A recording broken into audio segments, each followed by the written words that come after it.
While presidential election coverage focuses on the words and actions of two men with very different ideologies, political strategists are watching for signs from a much different barometer. You will have women deciding the vote this election. Roma Daravi is a former communications official in the Trump White House. We've seen that Biden's approval rating across the board is plummeting, and it's no different when it comes to women. And if that shift takes place in the suburbs, it would be an answer to prayer at the Trump campaign. In 2020, he lost that suburban woman voting bloc by a large 13-point margin, 56 to 43%. Polls today, however, show President Joe Biden leading by only 6 points among women in the suburbs. That's not a good sign for Democrats, considering that over the last decade, they've consistently performed strong with suburban women. Just look at the numbers. 2014, they won 47%. That grew 4 points to 51% in the 2016 presidential election. By 2020, they hit a high water mark of 56%. GOP strategist Alice Stewart looks at what could turn the tide. When you talk to suburban women, and as you do and I do across the country, they're concerned about pocketbook issues. And Joe Biden has a record. The problem for him is that it's broken on key issues that voters are concerned with. Suburban women voters are the ones that buy the groceries and often put gas in the tank. And when those bills are high, they're frustrated. They feel it. They feel it firsthand. The Biden campaign is working to turn attention in another direction, specifically abortion. It was Donald Trump who ripped away the rights of freedom of women in America. It'll be all of us who restore those rights for women in America. And when you do that, we'll teach Donald Trump and extreme MAGA Republicans a valuable lesson. Don't mess with the women of America.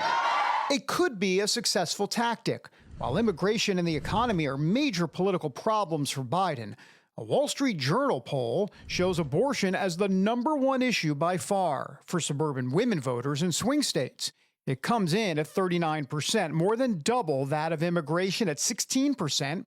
And then the economy falls to a mere 7%. It's almost laughable that the Democrats and Joe Biden had this huge pro-abortion stance when they can't even define what is a woman. How can you be for women when you can't define what a woman is? Still, the GOP knows this has not been a winning issue for them politically since the end of Roe v. Wade. To that end, Trump has shied away from talk of abortion bans. The political play by Trump very well could be that he thinks he's going to have the pro-life evangelical vote in his corner.